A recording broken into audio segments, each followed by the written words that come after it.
For today's video nga pala mga par ay magpapalit din tayo ng kanyang gear oil. Bali, kasabay ko kahapon ng aking pag-change oil ng makina mga par.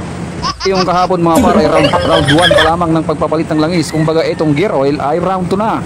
Kumbaga sa mag-shota sa isang oras ay kailangan nilang maka round 2 hanggang round 3. Hindi, joke lang mga par. Pang round 3 mga par ay yun namang magsi-CVT naman tayo mga par. CVT naman yung round 3 mga par. Pero ngayong round 2 mga par ay gear oil muna, gear oil. At bago nga tayo magpalit ng gear oil mga par ay kailangan muna natin tanggalin itong mga tornilyong to mga par. Itong nasa taas at saka itong nasa baba. Itong nasa baba mga par ay ang kanyang drain plug ng gear oil. Size 12 to mga par, kaya kailangan natin dyan ng mga size 12 na mga llave o kahit anumang llave basta magkasya sa size 12.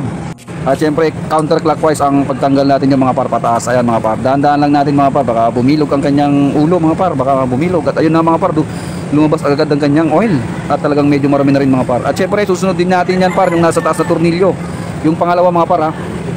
At pag maluwag na mga par ay kakamayin na lang natin, kakamayin lang natin ang pag-ikot mga par, hindi yung kinakamay ha, basta kamayin lang mga par yung pag-ikot. At syempre ingatan natin yung washer niyan mga par. At yun na mga par, hinugasan ko rin yung napulot ko straw mga par kasi baka marumi, kaya hinugasan ko na rin dito habang nagdi-drain ng kanyang gear oil. Yan yung hose mga par, kaya hinugasan ko na lang din dyan sa papalitan natin gear oil, yung straw.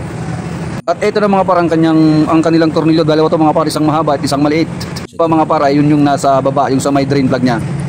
Huwag natin kalimutan yung washer niyan mga par kasi may washer dyan, ingatan natin yung washer dyan sa may malaking tornilyo, yung sa may drain plug. At syempre lilinisan din natin ang kanyang butas mga par para malinis kainin, ay malinis, para malinis na malinis mga par ang ating paglalagyan ng kanyang mga tornilyo. At ayun na mga par, sinuot ko na nga ang kanyang tornilyo, yung mas mahaba yan par ang lalagyan natin sa pinakababa at saka natin higpitan yung tamang higpit lang mga par para hindi ma-lost thread. Yan, ganyan lang mga par, yung tamang persa lang para hindi siya ma-lost thread. At syempre susuksok ko na rin itong straw mga par dito sa kanyang butas para lalong lumabas ang kanyang katas ay para ipasok natin yung langis mga par, yung gear oil. Yan, pasok lang natin itong straw. Improvise lang to mga par, straw napulot ko lang sa gilid. Bili kong gear oil, walang hose. At syempre puputulan ko niyang konti kasi medyo mahaba itong napulot yung straw. At ito nga pala yung gagamitin kong gear oil mga par, Honda. Yan, pang Honda click to mga par yan. At tatapyasan ko rin yung pinakadulo niyan mga par para mabutasan at para maipasok ang ating gear oil sa kanyang butas. Ayan mga par, yan.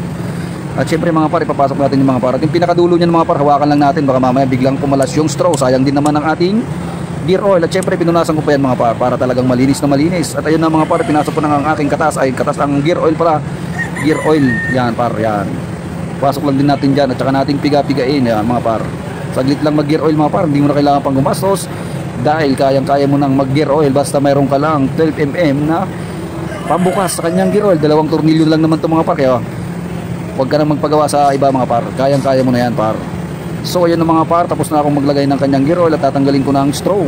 At syempre ilalagay na rin natin ang kanyang tornilyo. Yan, napakasimple lang mga par ang pagpalit ng gear oil ng ating Honda Click, kaya hindi mo na kailangan pumunta sa kasa o kaya sa mga mekaniko. Ayan mga par, naigpitan ko na nga at yun na mga par, tapos na ang ating pag gear oil. At salamat sa ating mga viewers mga par. At syempre kailangan natin pandarin yan kung okay na ba yung tunog mga par, at pwede na naman tumakbo to ng 120. Bali kasi mga par, pag nag-change oil kasi ako mga par, sinasabay ko na yung gear oil. Mura lang naman yung gear oil 65 pesos. Kaya pag nag-gear oil ako, ay nag-change oil pala, sinasabay ko na ang gear oil para minsan na lang. At yun lang mga par, salamat.